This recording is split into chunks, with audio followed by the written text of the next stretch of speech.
तो नमस्कार दोस्तों, कैसे हैं आप लोग। आशा करते हैं आप लोग अच्छे होंगे, स्वस्थ होंगे और मस्त होंगे।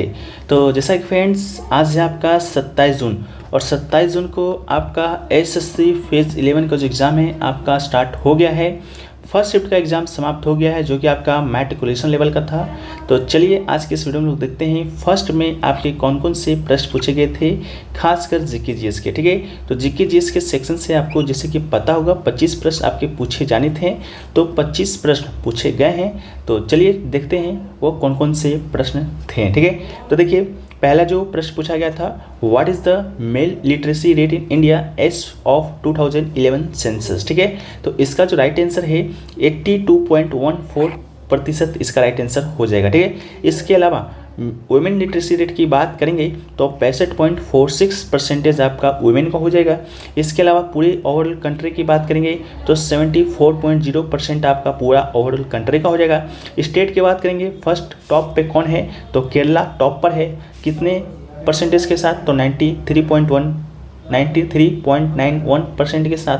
इसके अलावा सेकंड पर आपका कौन है तो सेकंड पर दोस्तों आपका लक्षद्वीप है। इसके अलावा आपका थर्ड पे कौन है तो मिजोरम है। ठीक है, इसके अलावा बॉटम की बात करेंगे तो दोस्तों आपको इस तरह याद रखना है, B4 बॉटम तो B4 आपका बिहार ही हो जाएगा। ठीक है, बस एक तरह से याद रखना है, बाकी तो ऐसा कोई है नहीं।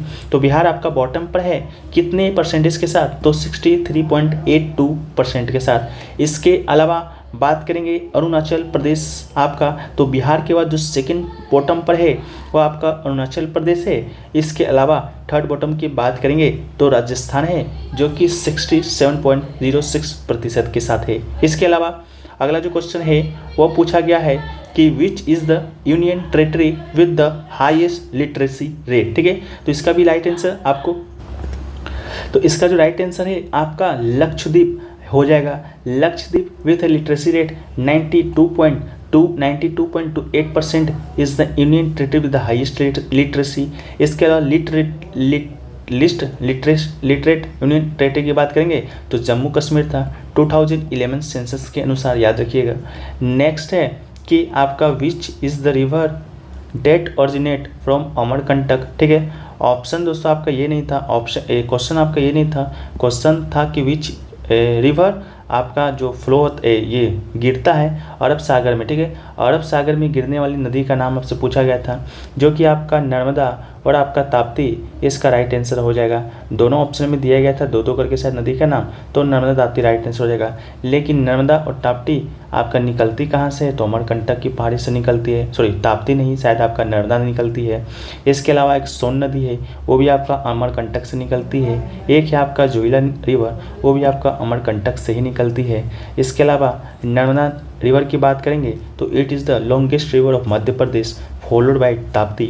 The source of Narmada is Narmada Kund, which is located in Amarkantak, Anupura district of Madhya Pradesh. Narmada is also known as Rewa. इसके अलावा the people of Madhya Pradesh are completely dependent on the Narmada river.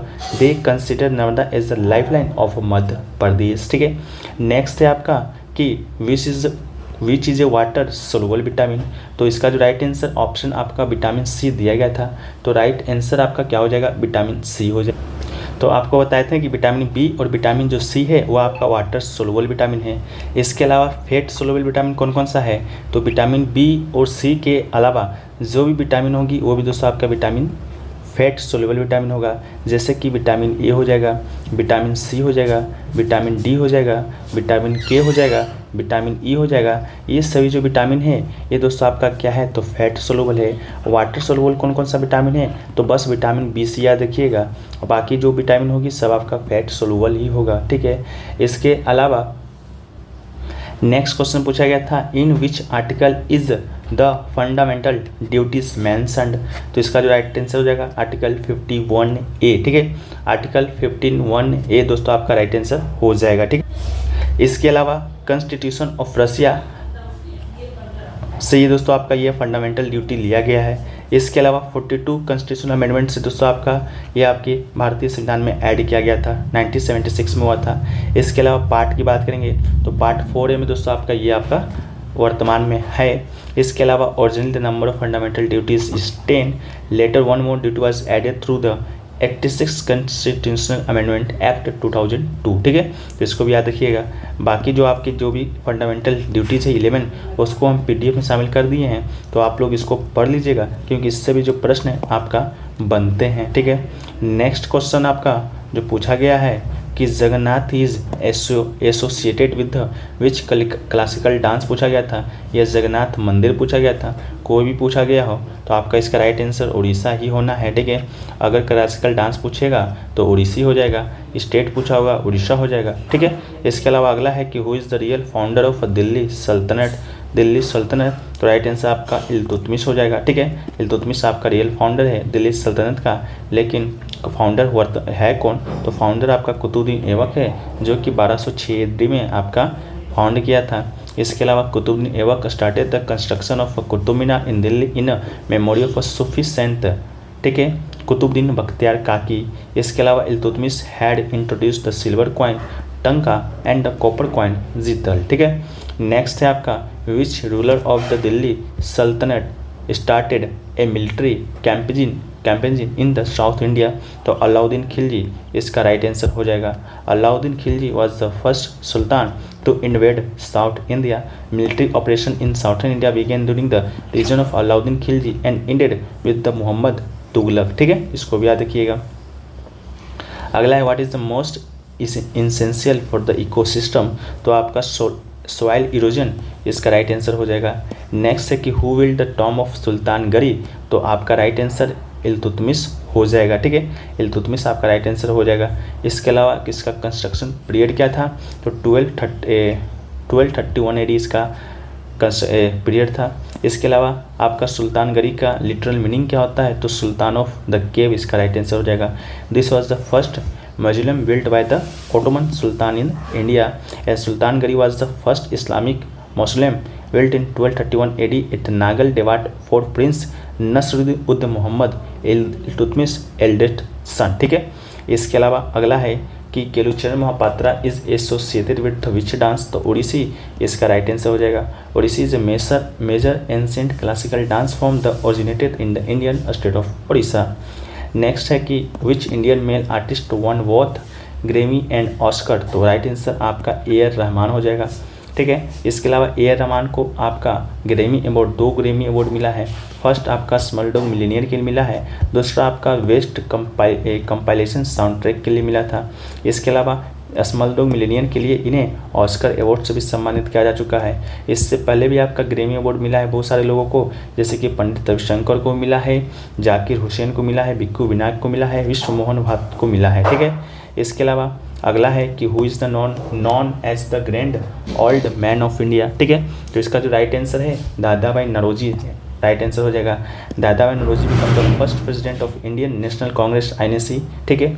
इसके अलावा 3 time, ठीक है, 3 time दादा भाई नौरोजी आपका क्या किए थे, प्रेसिडेंट बने थे INC का। तो फर्स्ट आपका कलकत्ता इन 1886 में, सेकेंड लाहौर इन 1893 में, और कलकत्ता अगेन इन 96 में, ठीक है। इसके अलावा he is known as the Indian oldest man of his hard work to get swaraj, ठीक है। नेक्स्ट है कि which festival is celebrated in Karnataka during October November, तो हम्पी डांस फेस्टिवल इसका राइट आंसर हो जाएगा। Hampi dance festival is celebrated in the Karnataka, it is cultural festival celebrated in the month of October November since the reign of Vijayanagar, ठीक है। Next है आपका रानी गैडिनिलू is was related to which movement, ठीक है। तो आपका right answer Heraka religious movement इसका right answer हो जाएगा, ठीक है। हरेका रिलीजियस मूवमेंट इसका राइट आंसर हो जाएगा। इसके अलावा रानी लक्ष्मीबाई की बात करेंगे तो रानी गौडनिल की बात करेंगे तो इन्हें रानी लक्ष्मीबाई ऑफ नागालैंड भी कहा जाता है। जन्म बॉर्न की बात करेंगे तो 26 जनवरी 1915 को हुआ था, ठीक है। इसके अलावा ये आपका पद्म भूषण से भी अवॉर्डेड की गई है 1982 में, ठीक है। इस सबको आपको याद रखना है। और टाइटल ऑफ क्वीन की उपाधि ने किनसे प्राप्त हुआ है, तो जवाहरलाल नेहरू से प्राप्त हुआ है, ठीक है। नेक्स्ट है कि instrument that measure solar radiation from a hemispherical region of incidence on a flat surface, ठीक है। तो इसका जो राइट आंसर है पायरानोमीटर इसका राइट आंसर हो जाएगा, ठीक है। Pyranometer a type of actinometer use to measure solar radiation of flat surface, ठीक है। इसके अलावा एक होता है पायरोमीटर। तो pyrometer is a type of remote sensing thermometer use to measure the temperature of the distant object, ठीक है। चलिए नेक्स्ट क्वेश्चन की बात करेंगे। तो third male Indian who won medal in Olympic in the field of tennis, तो सुमित नागल इसका right answer हो जाएगा। Sumit Nagal become the third Indian to win a single match at the Olympic 2021 में हुआ था वो वाला। इसके अलावा फर्स्ट कौन है, तो फर्स्ट आपका जेसन अली है। सेकंड कौन है, तो लिएंडर पेस है।